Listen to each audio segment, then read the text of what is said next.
Welcome back, sci-fi fans. We're headed to Devil's Tower and beyond with a real classic, Steven Spielberg's Close Encounters of the Third Kind. Oh, this one's going to be fun. Yeah, this film is more than just some cool special effects, right? It's a film that really digs into how we react to the unknown and all those big questions about what's out there. Right. Like, how would we actually handle first contact? What would it do to us as individuals and as a society? Exactly. And that's what we're going to unpack today. So to give everyone a roadmap for our discussion, we're going to start by looking at Spielberg's take on aliens. Which is so different from most other sci-fi films of that era. Oh, right? yeah, totally. Yeah. Then we'll dive into this whole idea of government secrecy versus the public's right to know. A classic theme that is so relevant today. You know it. And finally, we'll explore how this film kind of taps into that universal human desire for exploration and maybe even transcendence. The need to connect with something bigger than ourselves. Exactly. So let's get right to it. I mean, you watch this film and it's like Spielberg just flips the script on that whole alien invasion trope that was so big in the 70s, right? Completely. The aliens in Close Encounters, they're not here to conquer. They're not here to destroy. They're actually interested in communication. Right. And maybe even cultural exchange. Exactly. It's such a departure from that whole us versus them mentality in films like War of the Worlds. Well, and think about that scene where the mothership first appears. You know, I mean, it's awe-inspiring. It's not terrifying. It's like you're seeing something truly magnificent. Oh, absolutely. The lights, the music, it all creates this feeling of wonder and curiosity, not fear. And that use of music. I mean, it's almost like Spielberg is suggesting that music could be this universal language. Right. A way to bridge the gap between these two completely different species. So cool. And then there's the whole abduction thing, which, again, not your typical alien movie. People are taken, yeah, but they come back and they're unharmed. It makes you wonder what the aliens are really up to, you know? Like, are they studying us, trying to understand us? Or even preparing us for something bigger? Right. It's not about world domination. It's more like first contact, almost anthropological, you know? Yeah, I love that. And then, of course, Roy Neary gets chosen to go with them. And I think that really seals the deal on this idea of benevolent, even collaborative aliens, right? It definitely points to a future where humans and extraterrestrials could, I don't know, coexist, explore the universe together. It's really a very hopeful and optimistic vision, especially for a film made back then. Yeah, it makes you wonder, though, would the government really be so open about it if something like this actually happened?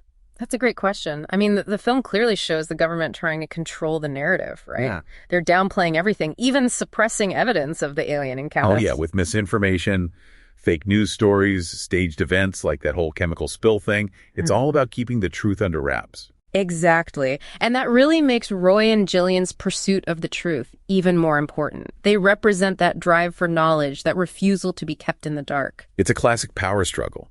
You have the authorities trying to control information, and then you have these individuals who are just driven by this need to know the truth. And what's really interesting is that Roy, he's not some conspiracy nut, you know? He's just an average guy. Exactly. He's just an ordinary guy, but he's got this, like, primal urge to figure out what's going on, even if it means going up against the government. And I think that speaks to the power of curiosity, you know? The idea that the truth, no matter how hard someone tries to bury it, it always has a way of coming out. Yeah, always finds a way. Always does. And I think that's a perfect place to leave it for now. Yeah, it's that clash, you know, between the desire for knowledge and the people in power who want to keep it all under wraps. It really is. And you can even see it visually, right? I mean, the film contrasts that massive mothership with the government's attempts to, you know, downplay everything. It's like Spielberg is saying, hey, truth has a way of coming out. You can't just hide it. Right. It's too big to ignore. Exactly. And speaking of big, that scene with the mothership appearing over Devil's Tower, iconic. Oh, man. Chills every time. The scale of it, the lights, that music. It's just one of those movie moments that stays with you forever. It really is. Spielberg just nails this feeling of awe and wonder, you know, when you're faced with something so vast and so incomprehensible. And he does it without resorting to all those jump scares and crazy special effects. Right. He just taps into that childlike sense of wonder that we all have about the unknown. Yeah, exactly. And it makes you think, you know, if we ever did encounter an alien civilization, how would we react? I mean, as a society, would we freak out? Would it bring us together? Close Encounters seems to be saying that, yeah, there'd be some chaos, but ultimately we'd adapt. Right. It wouldn't be all sunshine and roses, but it wouldn't be the end of the world either. I do find it interesting that Spielberg chose to focus on a close encounter of the third kind. You know, actual contact with alien beings. It feels like he really wanted to get the human side of the story. I think so, too.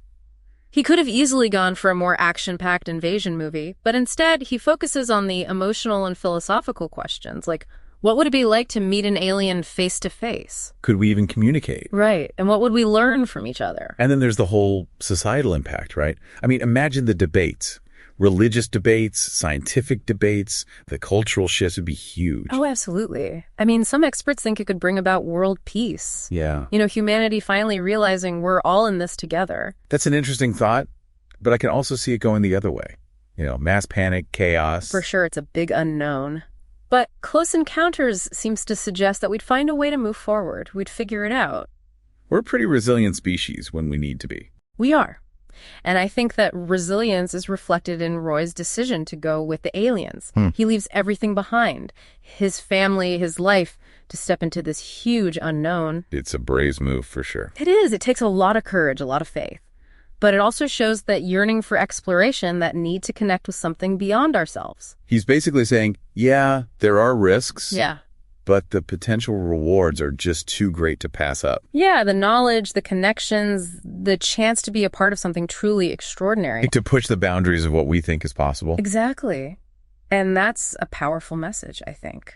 That there's more out there waiting to be discovered. And sometimes you have to take a leap of faith to find it. He's seen something so amazing, right? Something that suggests there's a bigger purpose out there. And he's willing to risk it all to be a part of it. Yeah, it's like the normal world just doesn't do it for him anymore. Totally. And you know, that yearning for something more, something bigger than ourselves, I think that's something a lot of people can relate to, especially these days. Oh, for sure. Especially when so many people feel like they're just going through the motions, you know, like there has to be more to life than this. Right. And then the idea that maybe there are other beings out there who get us, who we can connect with on a whole other level. I mean, that's a pretty powerful thought. It is. It's like this hope that we're not alone in the universe. And Close Encounters doesn't shy away from how scary that can be, too. You know, this yearning for something more. It can be exhilarating, but it can also be terrifying. Yeah. Like Roy's leaving everything he knows behind, his family, his entire life, just to step into the unknown. That's a huge leap of faith. It really is. Okay. And it takes so much courage.